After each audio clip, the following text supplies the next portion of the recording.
Hi everyone, welcome back to our channel. Adi here. So today we are going to discuss about the top 4 Nifty 50 index fund you can consider to invest in current market.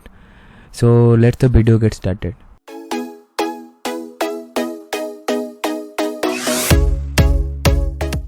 So the first one we are going to discuss about your IDFC Nifty 50 index fund.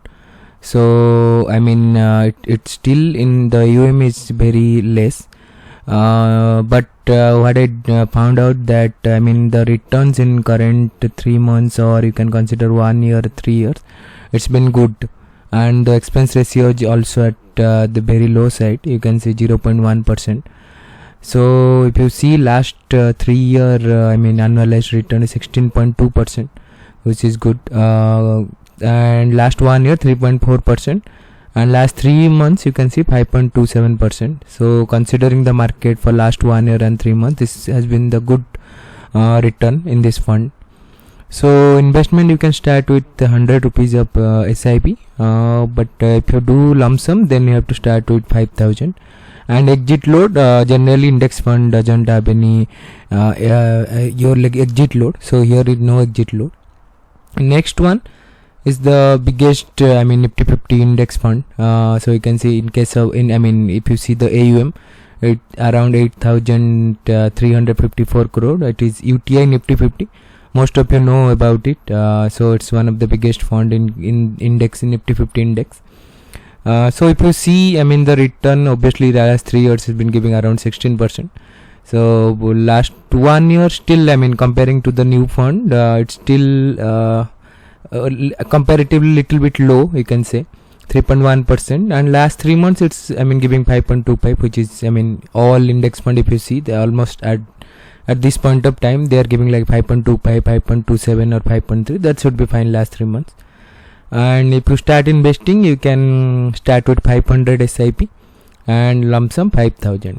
So again, the exit load is, there is no exit load. Expense ratio is 0.2%, still a little bit higher side if you compare other index fund. Let's say if you compare 0.06 of Nifty or 0.1 of IDFC, but in case of Nifty, if you see 0.06, it's giving you lower return. So it doesn't matter unless you have a huge AUM.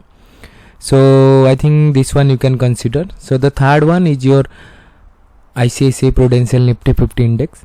So basically it has a big AUM also, 3,500 crore you can see, and expense ratio is similarly 0.17, nearly equal to your UTI. Annualized return, you can see it's almost it's almost same as compared to UTI. So this is giving a same return. And investment you can start with 100 SIP, and lump sum also you can start with 100. So that's the good thing, you can start lump sum with 100 only. The last fund we are going to discuss is your Tata Nifty 50 index fund. So this one you can see it's giving a good return.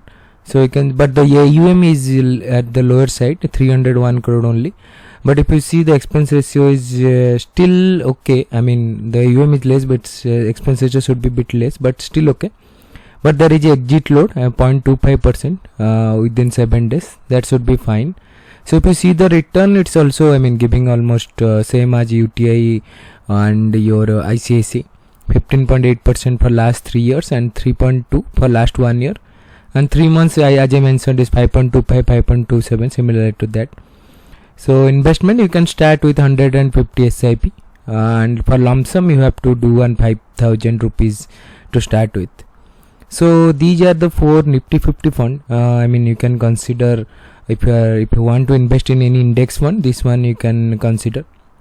So don't go for only expense ratio low like a Nifty fund, because if you see, go and check now with 0.06 expense ratio also, it's giving lower return than, let's say, your any fund you can compare. Let's say UTI, which is having 0.2% expense ratio. So I hope it is clear for you. So if it is helpful, please hit the like button and subscribe to the channel. So thank you everyone.